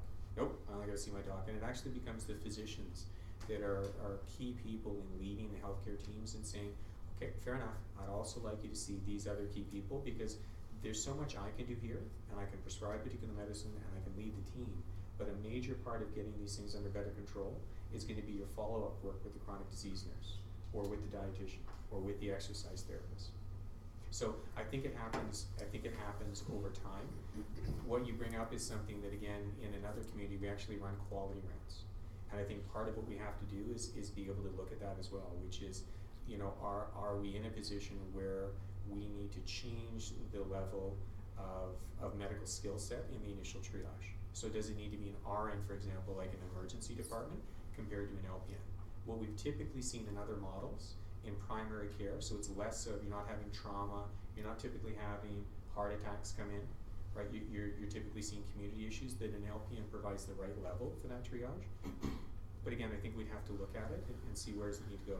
And just to add to that, I mean, in some systems, as I was kind of saying earlier, when you have that collaborative teamwork and you're meeting on a regular basis and you're fairly aware of the patients that come through regularly, in some setups, in some clinics, they'll actually have a profile for a patient. So this is a patient that's been seen. This patient is green lighted to be able to direct enter on various other issues, for example, because we know they don't have ongoing serious issues that perhaps could fluctuate fairly rapidly and cause some issues. So then you're looking at, well, if you've kind of got that level of discussion with regards to the patients, the next step is, well, if somebody does present to the clinic, is this somebody that should be emergent or with new symptoms or non-emergent? So in other words, triaging similar like you would in emergency, and there's definitely some literature out there that supports that this can be done quite successfully with the right training. So it's when you look at the layers of things that people come in for, there's a lot of layers that doesn't necessarily require a visit to a physician every time. And there are some successful and safe ways to be able to determine the correct entry points into the system. And it's just a matter of making sure there's that ongoing dialogue and ongoing team discussions. Health is private. It's a very embarrassing, private, personal thing. And when we talk of family GP, there's two interpretations. One is a general practitioner who really just sees whoever, but a family GP is someone, to me, means that I've been seeing them regularly, consistently, or that's the person that knows me, my family, right, and they know who I am, and they got my background. Right. In this new model, my worry is same thing you talk about, and we feel very strongly that you need one quarterback, one family doc who's your quarterback. So when they sign on to the Community Health and Wellness Center for Prairie, do they do a 2-year contract, 3-year contract, 5-year, 1 year? Sorry, the physicians? Yes. So I mean, certainly any of the people that we're bringing on board, we're looking to have them longer term, right? That's why what we're doing is trying to offer a different model to actually keep people longer term. And that's one of the reasons why Rich and I will work with Alberta Health to secure an ARP, so an alternative remuneration plan that, again, reinforces that. We're not looking for people coming for 2 years. If we force people to sign a 10-year contract, I think most people, like again, and we've heard from our PRPs, because our physician resource planners, we've tried different levels. They balk, many of our new recruits balk simply because of the competitive market they can look at, beyond 3 to 4 years, right? But what we're looking for in bringing people on, Thank you so Thank much. you. Appreciate it. Thank you. What we're looking for is, we're looking for people that actually want to come, and this is where they want to be. So this is where they want to raise a family. This is where they actually want to become part of the fabric of the community. That's what we're looking for. But we definitely want each patient, and again, the healthcare literature is good on this, each patient to have a family doc, right? So not in a position you have to jump between docs. So if I come in and I see the LPN Yep. and she triages or he triages and says, yes, you do need to see your family GP. This is the next appointment, and that'll basically just happen as per normal. But instead of seeing the GP right away, instead we meet that person, unless it meets the criteria. It's an ongoing issue or something like that. So typically what's happened in other clinics is if somebody's coming in saying that, no, I'd like to go ahead and see my family doc, then they're booked to actually see their family doc, right? What may happen is if someone says, well, geez, they're, in looking at it, this isn't something emergent, but it is something that's important. And again, the family doc doesn't have any availability, and often, as Wayne will tell you, we build in time during the day for the important stuff so you can handle the fit-ins. So if for whatever reason all of that time is taken up as well, then again, part of what we look at is, again, would they be seeing a different family doc, right? So is it a different physician that would be seeing them? Is there a different provider in the group that can help out as well? The whole idea is we want to be able to provide options for the patient, right? And in the end, we always have the fallback of a physician in the emergency department. We're trying to keep people out of that. We really want the emergency department for emergencies, but we also don't want to compromise patient choice. So, certainly, it's not a matter of even hearing it. I mean, certainly here in other communities, I don't want to be forced to see a nurse practitioner. We don't want to force people to see a nurse practitioner either. Like, again, that's inconsistent with the models of care that AHS is developing, where it should be patient-driven care. Like, that'll be one of the metrics, is how much have we worked with patients so that patients are directing their own care, right? And part of that is taking responsibility for ongoing care, right? So when you have... My question was more like in timelines. Sure. So I'm not feeling well today. Yep. I call up whichever clinic I normally, let's say it's a year ago. Yep. I call up the clinic, they make me an appointment, I can be there in a week. Yep. Great. I go there in a week. Now with the new model, do I go in and then I meet the LPN? Oh, and then she you've already got it does booked. you? You've already got it booked. You've already got the appointment. Just in case as a backup? Because I haven't met the LPN yet, right? Right now I talk to a receptionist. Instead I call the LPN and say, hey, I'm not feeling well, and she'll say, okay. Yeah, you've already called and you got an appointment. Okay. Right? So the purpose of an LPN is to assist with exactly what you've described, which is if someone comes in and there really is, how quickly does this person need to be seen? Who should this person be seen that they can assist with that? But you've already got an appointment, a booked appointment.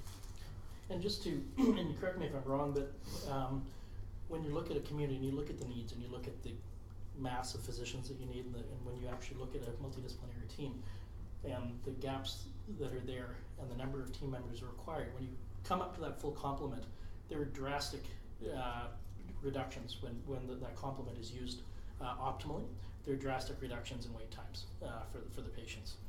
48 to 72 hours, I think, when you optimize it, if I'm not mistaken, for their next available appointment. So, I think, in an optimal sort of setting, that just reflects that, there is room for using that team that's perhaps not optimized previously. I completely love the triage system because you're going to weed out, and even for myself who goes in every 3 months to say, okay, now my Synthroid renewal's up, give me another pill. Why do I need to see a doctor for that? You don't.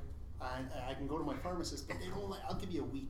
Right. And then please go see your doctor and give me a note. Yep. Right. They don't want to do that, right? They don't want that responsibility. So now it's a fight between you and them. So I think the other piece that I think is worth mentioning is, again, at times it can take, you highlighted it earlier, there's a cultural change, right? That again, we have to work with, community members on, again, having larger interprofessional teams and the options that are there.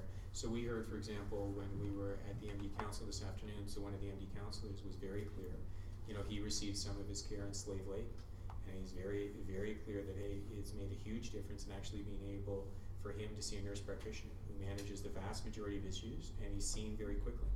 So, I mean, the third next available appointment, so the option to get in is consistently same day, right? Ultimately, certainly if a nurse practitioner has seen someone and they need to see a family doc, they got a family doc available, you know, in the clinic here. They'd have a family doc available in the emergency department.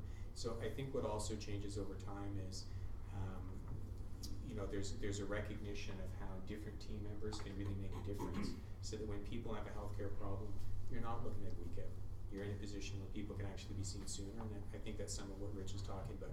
That takes some time to build, right? And it also takes time for people. I mean, ultimately, it's an emotional relationship with your care provider, right? And you want to make sure that you've got that trust. Can a nurse practitioner write prescriptions? For Synthroid, yeah. Okay. Yeah. They can take a so special they have course. certain drugs they can, certain drugs they can't? So they can take a special course to even be able to give triplicate, so narcotics. Okay. So generally, again, you know, nurse practitioners are registered nurses that again have then done either a master's degree or a PhD, so have a good chunk of additional training as well as then practical time before they're coming up in working in a particular area.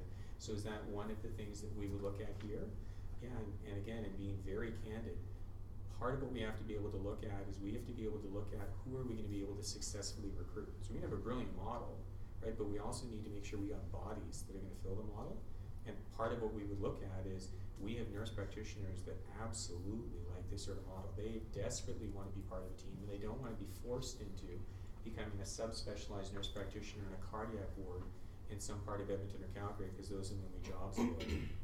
See, because they would help even the primary care network model right now. Yep. By having them there, I wouldn't book a doctor's appointment because now I don't have to. Right. And again, so that's actually a good comparison to what we're looking at here. One of the ways in which a PCN is hamstrung is, again, I talked about the fixed funding model, right? So often you can't afford an NP that's going to cost you $150, right? So you don't have the additional funding for that, versus we wanted to build a model and where we're looking at 11 independent practitioners that includes nurse practitioners that again can provide that additional support, so you can get more of that timely access.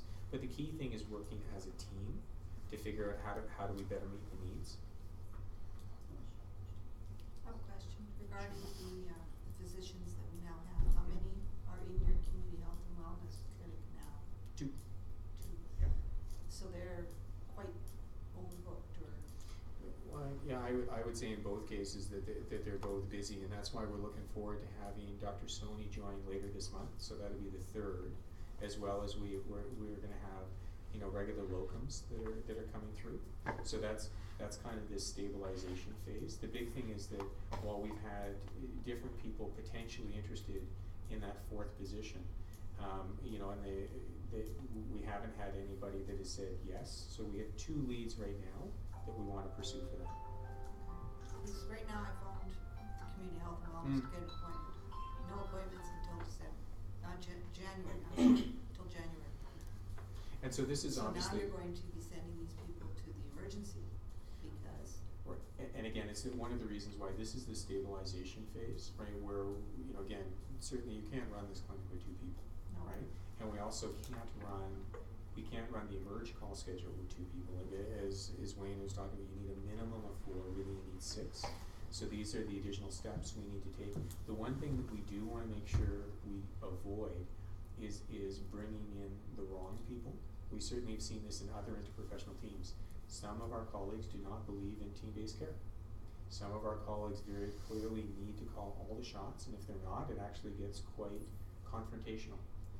So we need to make sure that we're bringing in the right team members that will actually work with Roxanne and Wayne and complement the team to make sure that we actually then have some sustainability. Because, I mean, if the conflict comes, what happens is what we've seen. It's not by accident that we've lost 12 people in 5 years. So we want to make sure that we have interim support while still finding those right people. I'm a little concerned with your comment that you only have the 2 doctors, but then you still have Dr. Locken, you still have Dr. Edwards. No, she was saying in the community health and wellness. But I'm just saying if they were allowed to be in the new hospital, there are 2 extra doctors. You can't just because they're being forced to do this clinic, otherwise they're out. If you And can then I'm hearing that already, so that if they don't do this, you guys are out of the picture. That's two doctors we've lost. I don't see they're out of the picture, sir, and I don't think that they're lost. So these are But it's two- gonna be difficult for their patients to access the same, Why? because now they're gonna have to travel across town or wherever their new, whereas again- if they were in the hospital, And what they'd be looking with your, at with your hopefully- doctors, they get access to stuff right away. And now you also lost an intern. I mean, this is all part of the healthcare that could be provided if we could all just work together. Well, I think people are working together. Again, I think what we're looking at is there are government of Alberta approaches or policies, and again, I can't change that. What I can tell you from a regional health authority perspective is we want to make sure that we continue to have Dr. Laughlin and Dr. Edwards working in the community, and certainly from what we're hearing, that's absolutely their intent, and we want that. So I can appreciate that people have different business viewpoints on that, and I totally get that. But from a health service perspective, we want them involved. We don't want to see any change in the services that they're providing because they're valued longer-term members of our health community, and I don't want to see that change. So when we say we've got 2 people in the community health and wellness clinic, in all fairness, 3 months ago, you had 2 people in the associate clinic. Okay, so we're having another person join, so again, you've already increased by 50% the number of people that are working there, and again, we'll work to fill the 4th, but we need to keep going till we have a minimum of that core 6. I'd suggest that after we have either the 4th or the 5th though, again, we really need to talk about the delivery of subspecialty services. So same thing we've done in other areas, right? We can't just be looking at people that are providing that core. We need to go, okay, is there enough of a demand for obstetrics? Should we be looking at GP surgery? Should we be looking at GP anesthesia? We don't want to wait on this until the new hospital comes, because then again, like it's very hard to find GPAs, not easy to find GP surgeons. So we need to be able to start looking now. Back when we had peds and we had surgery, we Yep. had our sterilization unit, we did everything here. Right. I remember having 12 physicians in town. Yeah. Very busy. Yeah. For Dr. Laughlin, who's been practicing and been self-employed for 39 years, to all of a sudden switch to having a new boss. Yeah. I don't think At he his will. age, I don't think it'll ever happen. Right, and I don't think he will either. No. Right, and certainly in our conversations, because we've had multiple conversations, I don't think he will make that jump. Again, I can't speak for him, but I don't think he will. And again, I just have to be candid in saying there's certain things that as AHS can control and certain things that I can't. But certainly want to continue working with Dr. Edwards and Dr. Laughlin as people that provide excellent care to go, again, how do we collaborate and make sure we look after patients overall? And quite frankly, similar to what you've commented on as well, I don't think he necessarily wanted to change. He's happy, that model works for him. We wouldn't necessarily want someone to change. But he is, No, I hear what you're saying. Is there, how much space in your clinic for how many doctors? So ultimately, it's they're still trying to work out the detail. Right now, there's probably room for 4. We be tight at 4. So it's a matter of getting ready In the new for hospital. the new setup. So in the new setup, I think it's something that's it's closer to 6 is ultimately what they're looking at. Is there any discussion or any opportunity to look at 2 different systems within the same clinic? Giving Dr. Edwards and Dr. Laughlin space within the clinic and the hospital to be able to offer the same sort of convenient service and equality that they're sort of feeling they're not being offered, with a different contract structure than running the clinic with 4 doctors under the new model. Right. That you're going to try to attract new doctors under that model and allow them to sort of keep the similar contract as what their model is now. Right. Because then we do have the shared services, right? And their clinic, their patients would be allowed to, or would have the convenience of having, not have to go from another building. Like I know we're looking at now, and I know there's people looking at a professional service building That's right beside the hospital that is very likely to become an option. And I know most other communities, that's what they have, and physio and all those other things tend to be, outside there as well. Absolutely. And I mean, that is a solution that, So it would mean then that if that was going to happen, that they'd be giving up their private business.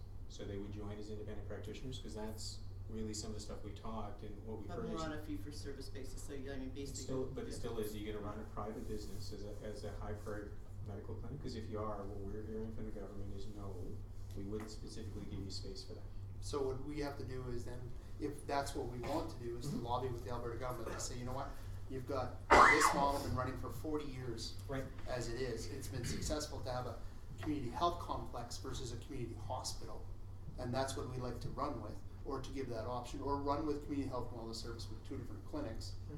We hear that there's a half a dozen or a dozen different places in Alberta that currently still offer private businesses for profit inside of health But they're not complexes. building for those. But yes, that's what I'm catching on to now, is it's all older. new ones are being phased out. Right, simply because because of cost, right? So, you know, again, if there was an interest in advancing it, I think one of the questions that would likely come up is, okay, well, how will it be funded?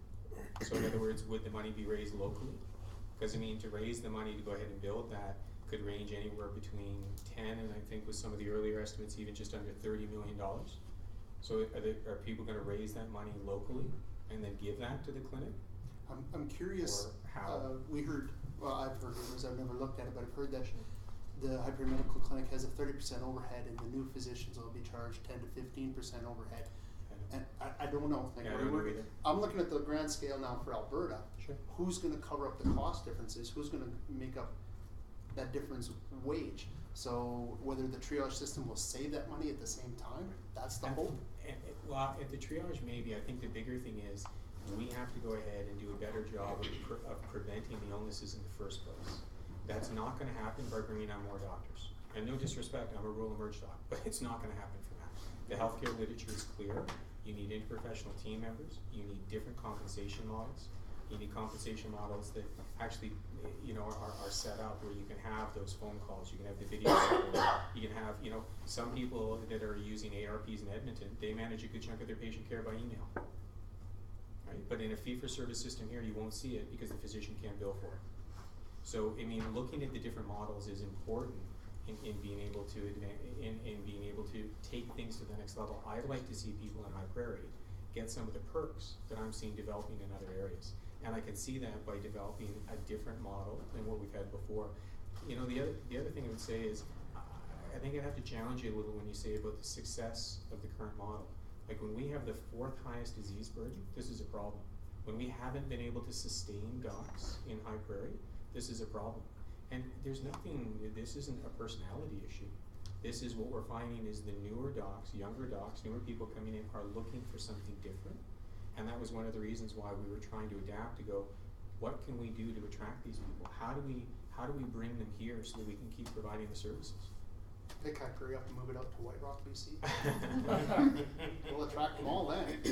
That's what that's the experience I get, because we lose a lot of them to southern BC. And in all fairness, you know, I know certainly when Linda, Ken, and our team had met with, you know, with Pam and with Robin, you know, Pam was pretty clear. Hey, would like to see, hey, what additional services can we offer in town that would make it more attractive to bring people in? And I get that. Is the geographic location here a challenge? It is. It is. And it's one of the reasons why, in creating this sort of a model, we have to create something that is more attractive to pull people away from Calgary, to pull people away from, you know, again, some of the sites that may be closer to shopping or some of the other amenities. That being said, I'd suggest that if you look at the principles that are on the sheet there, we're looking for a particular type of team member, not just doc, but interprofessional team member. And I think that often can be the major drive. Like again, I'd highlight the 2 recent recruits. No disrespect, they didn't come for High Prairie, they came for the Community Health and Wellness Clinic. Right? And in looking at it, they very much come to appreciate some of the perks that High Prairie has, but that's not what initially grabbed them. And that's, I think, where we do need a different model. If we don't change our model, we're going to keep having the same results. And again, and just being very candid, we can't afford that. We barely got through this summer and not seeing a change, right? So in advancing this, I think what we're going to, you know, what we've already seen is further stability in the emerge structure is the core piece. And then again, how do we get back to some of the things people have talked about before, the additional services that used to be here? Well, that means we have to be able to attract people that want to work. And again, it's not just the docs, right? So this attracts nurse practitioners, this attracts physios, this attracts dietitians because they like working in these sort of team-based models. And that'll be important for us so that we can do a better job in managing the medical needs.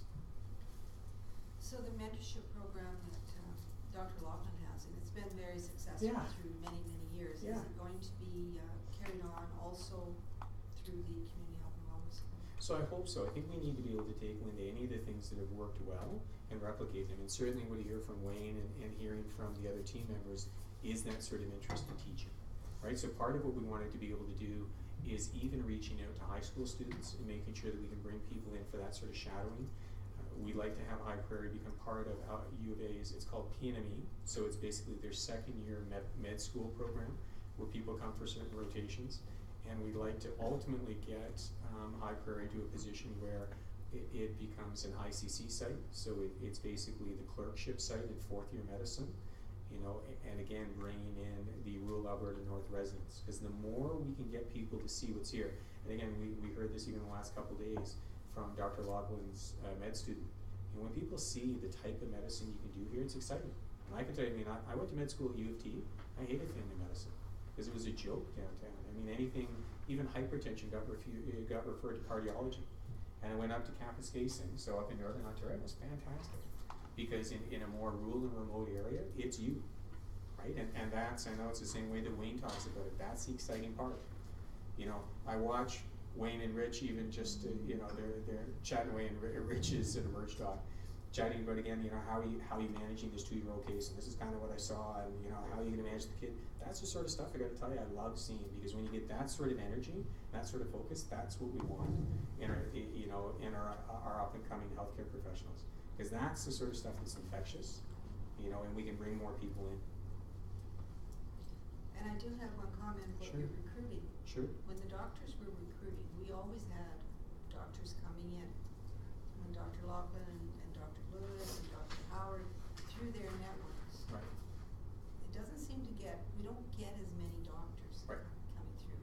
And that's, and even that's what Robin's telling me as well, is that you know, his ability to bring people in, it's hard. He's not finding that it's as easy to bring people in. It's why we built a physician resource planning team. So we've got regular contact, you know, with you know, the family medicine programs at the U of A, U of C, you know, a good chunk of time that's spent in other provinces. There's key countries we go to. So one of our MD council members had asked this afternoon, well, what are you doing in England and Ireland? And those are 2 countries we specifically target as well. So again, whether it's going over for job fairs, whether it's connecting in with some of their websites, working with some of their resource planners, we have to continue to leverage that, right? Because again, until we can fix the issues, so I know that certainly Rich and I plug away with the minister, trying to convince him he needs to work with Minister Scott and change, because he's the Minister of Advanced Education. He needs to change the current approach that the U of A takes, where quite frankly they seem quite happy to take our millions of taxpayer dollars to produce doctors in the north and then just not actually produce doctors for the north. I have a beef with that. So I actually, if you guys are putting in a lot of money, we deserve healthcare professionals. So when it comes to the selection of these people, right, we should be involved in that. Right now we're shut out of it. And then we're left to clean up the mess later. So I'm very interested in seeing how do we actually fix this, because what you're describing, Linda, is part of the problems. We're behind the ball and we want to get ahead. I'm hoping by using more and more of what Robin talks about, so by using more and more of high school students, med students, residents, all the way through, we can build more of that.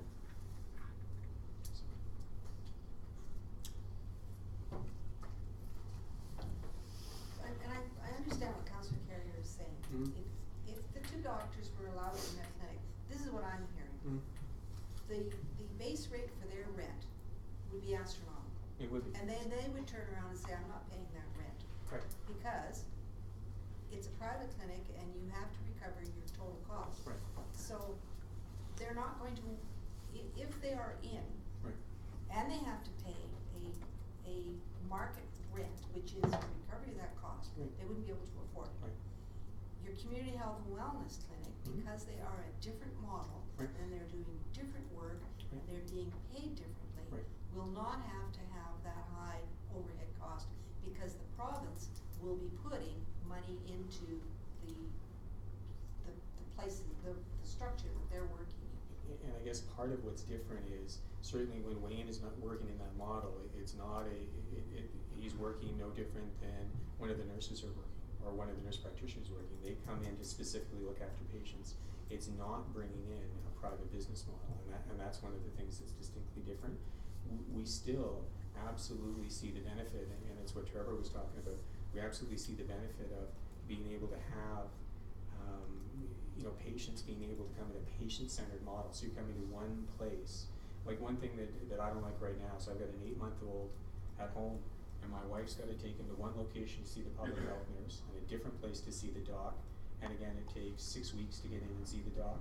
So again, there's most of the time, by the time you get in, the problem is already resolved, right? And quite frankly, we need a better system. That's ridiculous. And one of the reasons why I do what I do, even though I'm a rural emerged on, I actually want to make sure that we have a healthcare system that we actually want to use. And part of that is reasonable access. And that's a major thing that we want to be able to build here. And the other concern I have is Dr. Laughlin was part of this planning. Yep. And right up until about 2 years ago. Yep. And then all of a sudden, bang, nope, you're not going to be in the clinic. That to me looked like, when I'm looking at it, I see you people doing healthcare delivery. Right. Trying to stay out of the politics that has moved this to the place where, no, the government has a mandate saying no private clinics. So I think we're talking to the wrong group when we're complaining in a sense that, these 2 doctors are not being allowed in. If they come to us, there's no point talking to you because you don't have that mandate. You've been told no private clinic. Right, and I also just wanted to be able to explain some of the rationale that comes with that, because I don't think some of that information is Yes. getting out. And The I think rationale you so even though, being to be very candid, it's awkward for me to talk about this because I don't work for the government of Alberta. Nonetheless, if I'm not talking about it, I do want to make sure that the information gets out so that people are aware of that. And either way, I really want to make sure that we're addressing what Trevor's highlighted. How are we continuing to work with Dr. Laughlin and Dr. Edwards to make sure, because they are highly valued members of our team, right, that again, that they are part of, a key part of our ongoing service provision. Okay. Thank you very much. Okay, that's good. Thank you for your time, appreciate it. Thank you. And is there any, do we have anybody in the gallery that would like to ask questions? Is that okay with the council? No, I was just wanna say, Dr. Roy, the reason why there's no, pharmacy and a dentist in the hospital, we felt when we done the prescription for the building, that, the taxpayers, the one they build outside, like Michael, he have a dentist outside, he bought a building, he's paying tax to the town of Prairie. So we felt those people, they should be outside. But the clinic, we didn't discuss at that time. So the clinic, we left it to the 2 clinic doctors to get together and decide about it, and later on, we don't know what happened, regard to that. But regard the drugstore and the dentist, we decided let them build it. And yes, there is people, they're trying to build a strip mall over there, as long as they get, the deals going with the land and stuff like that. No, and it's good to hear that context. I've only been doing this for just over 5 years, and I think some of the background, Ken, how long have you been pushing for this hospital? 2 We've been decades? pushing for a long time. 20 years? No, yeah, long time. Right, like longer term. And as I understand it, sir, my impression is that the government of Alberta's, again, rationale is very similar to what you just laid out for private businesses overall, which is they want to be able to use healthcare taxpayer dollars directly on providing patient care. Yeah. Because it's not insignificant. Like as I said, to build that space, you're talking. And we millions. felt to help the town. The town of Prairie would collect taxes too, Right. because the more taxes from big businesses, it helped to cut the taxes on the residential. Right. So was the idea of why we did No, I something understand. that, No, and thank Ken you. was with us all the way too, Yeah. so that's what happened. Thanks, Barry. And I sorry, Mike, I thought was an open forum, I apologize. That is totally okay with me. Okay, so. Thank you. Any further questions? Actually, just a quick question. Thank you, Dr. Reed. Is a very good overview of what the Alberta Health Services is trying to actually achieve with this new clinic and hospital. And I'm glad to see that there's no real, dispute with AHS with the private clinic. It is Alberta Infrastructure and Alberta Ministry of Health issue that needs to be resolved.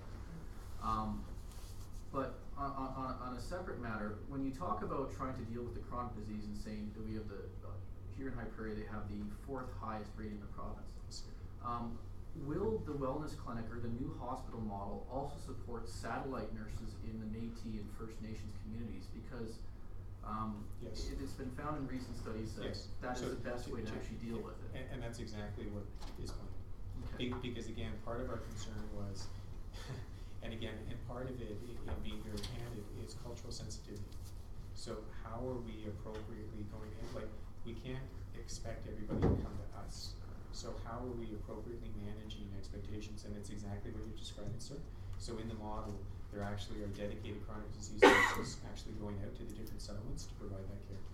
Okay. It's also one of the reasons why we really need some of the advice, you know, from our Aboriginal leaders on what would be an appropriate Aboriginal healer to also assist with it. Because the other thing is we need to make sure that we're involving, you know, as we want to be respectful and want to make sure that we are actually treating with a philosophy consistent with what, you know, with what patients are looking for, so what Aboriginal patients are looking for, that we can actually try to better help it. Because even when some services are available, some people are self-selecting not to access those services, and we need to do a better job of getting to them so that they don't suffer from chronic disease as a result. And like Mayor Cox said, and I believe it was yourself, would AHS be willing to, and yourselves be willing to advocate to Minister Mandel and Premier Prentice to look at negotiating a contract with the private medical clinic here in town to allow them space? Because from what I've been told is, with the first 2 iterations that were originally canceled for the design, there was space allotted to the private clinic. And then with this new edict from Alberta Infrastructure, Alberta Health, it was changed and that space has now been allocated to boardrooms. And would this be something that AHS would be willing to do, is to allocate more clinic space that's in the planning phase? And then potentially seeing if you can get infrastructure and health to allow an acceptance policy to put those people in place. Regardless of whatever you think the rent might be, would you be willing to do that? So I think a couple things there. One is, you know, the functional plan for the hospital is complete, so and that's been done for a while. So there aren't additional big chunks of room for boardrooms. So it's literally each part of the hospital, and I know Roxanne's been intimately involved in this, you know, is mapped out.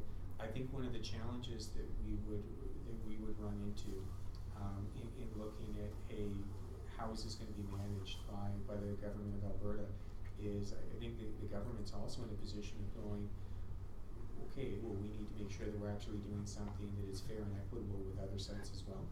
So we have 6 other communities that would be looking at it with the request, and the request may come, okay, well, again, does High Prairie want to fund it?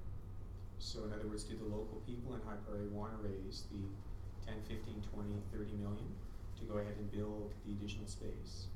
And then again, or how would that take place?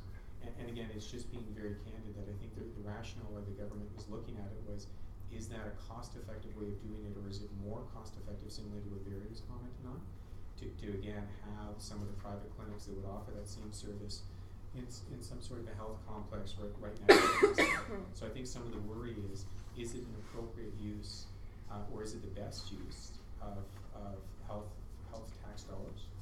And then I guess that I'm not familiar with the site, so I apologize. Would then AHS be willing to allow some kind of interconnection between a new health complex and the hospital, say with a pedway or something that could be co-funded with a contractor that would be building the complex, so that patients could actually still access everything in the same site and not having to run around the town?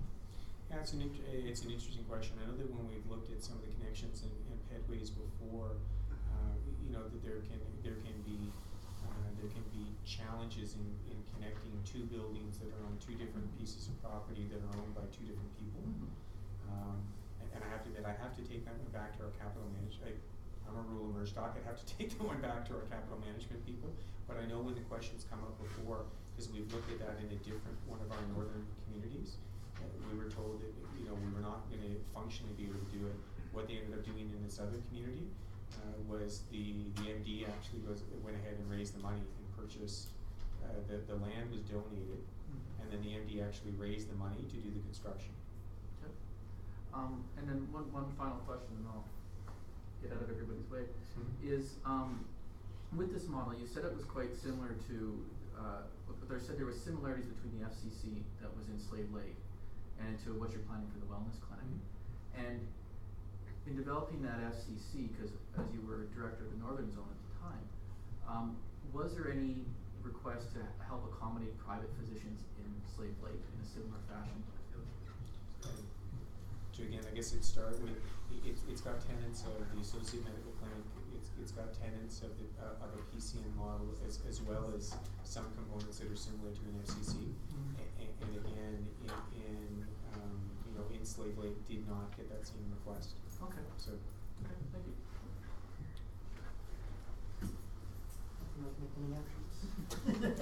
I thought you were coming for Dr. Ivax. Yeah.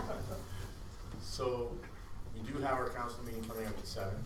Okay. And so, I would like to, express our concern that we have to expedite this and move forward. So I would like to have somebody make a motion if we can to adjourn. We don't have Do a schedule. discussions. Yep, perfect. So, thank you. Thank you for coming. It's very much appreciated. Thank you for the input from the audience.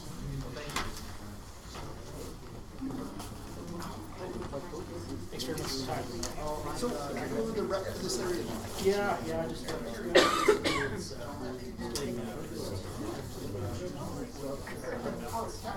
So, just about Portland again and visit the communities and what was going on? yeah, what we're gonna start is having, yes, this one is Yes, yes. I looked, I thought. and so yes, it